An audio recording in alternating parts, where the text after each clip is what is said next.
24 മണിക്കൂർ. അതിനുള്ളിൽ നിധിയുടെ പേരിൽ നീ കൊടുത്ത കേസ് പിൻവലിച്ചോണം.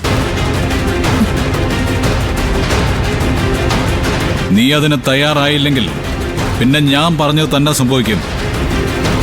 നിന്റെ സർവ്വവേഷങ്ങളും അഴിച്ചുവെക്കാം. കോടതിയിൽ നിന്റെ സകല കള്ളത്തരങ്ങളും പൊളിച്ചടുക്കി നിധി ഞാൻ പുറത്തു കൊണ്ടുവരും. Your 24 hours countdown starts now.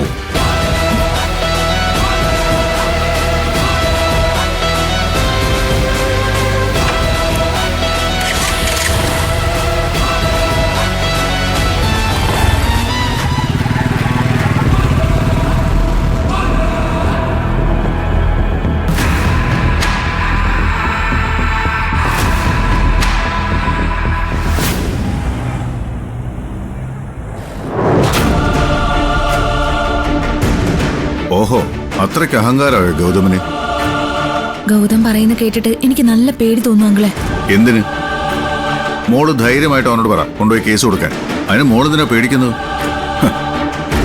കൂടിപ്പോയാൽ അവനൊരു കോടതി ഉത്തരവ് വാങ്ങിക്കുമായിരിക്കും. ഹോസ്പിറ്റലിൽ കൊണ്ടുപോയി ചെക്ക് ചെയ്യും. അതോടെ കഴിയും അവന്റെ നെകളിപ്പ്. മോള് പ്രഗ്നന്റ് ആണെന്ന് തെളിഞ്ഞു കഴിഞ്ഞാ പിന്നെ അവന്റെ നാക്കിന്റെ മുന ഒടിഞ്ഞില്ലേ? എന്താ മോളെ, എന്താ പ്രശ്നം? അതിലെന്തെങ്കിലും കുഴപ്പമുണ്ടോ? ഈ കുഴപ്പമൊന്നുമില്ല. പക്ഷെ എനിക്കൊരു പേടി. നിധിയെ രക്ഷിക്കാൻ വേണ്ടി ഗൗതം എന്ത് കളിയും കളിക്കും. അറിയാലോ ഗൗതമിനെ, കുതന്ത്രത്തിന്റെ ഉസ്താദാ.